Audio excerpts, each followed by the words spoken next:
All right, beautiful weather conditions out there today. We do have some changes on the way by the end of the weekend and especially next week. If you are a fan of cooler, more fall-like weather, get ready because early next week we're talking highs only into the upper 70s. Let's go to the weather maps. We'll take a live look right now. Conditions over New Haven. It's quiet out there.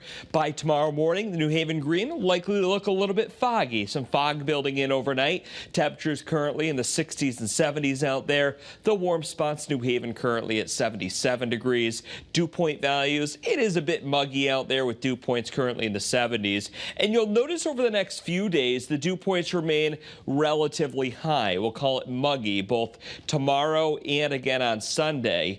By Monday, though, you'll notice drier, more comfortable air working in. That's because a cold front's going to work through the state Sunday night into Monday morning, bringing cooler, more dry air in place Monday, Tuesday, and again on Wednesday. First Alert Live radar scanning the state, nothing being picked up. Let's take a look at where we're headed over the next 24 to 48 hours with Futurecast. You'll notice 8 o'clock tomorrow morning, we have some fog in place throughout the state, especially those River Valley locations. By the afternoon, primarily dry, but I want you to keep an eye off to the west through the Hudson River Valley.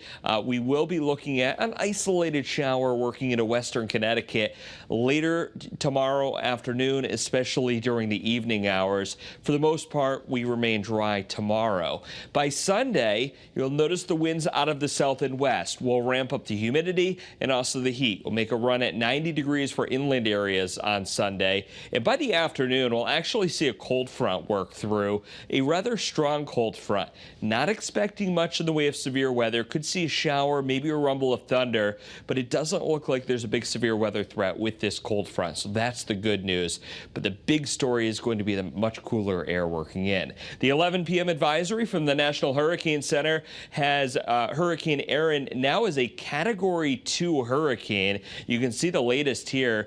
Sustained winds right now around 100 miles per hour as it tracks off to the west-northwest at around 17 miles per hour. So it is cruising along, and as it continues off to the west, it will start to slow down, and we'll actually see the wind field from this system increase quite a bit. You'll notice here it is going to continue to increase. Category 3 hurricane likely by tomorrow morning when you tune in with Jill Gilardi, and then by the afternoon hours, and especially by Sunday morning, we're talking Category 4 strength as it approaches Bermuda. Now, what about the Northeast or the East Coast? Good news is all of our computer guidance continues to bring this system well to the east of any Atlantic states. In fact, you can see the cone right here is about 250 miles off of the Outer Banks. That's the western extent of that cone of uncertainty. The hour-by-hour forecast showing temperatures tonight falling back into the 60s. And here's that 7-day forecast. You'll notice, again, warm conditions both tomorrow, even warmer weather on Sunday, and then cooler weather working in for Monday, Tuesday, and Wednesday. We may have to decrease those overnight low temperatures for Tuesday and Wednesday morning. Could see some towns dip back into the 40s, which should certainly give you that fall feel to the air.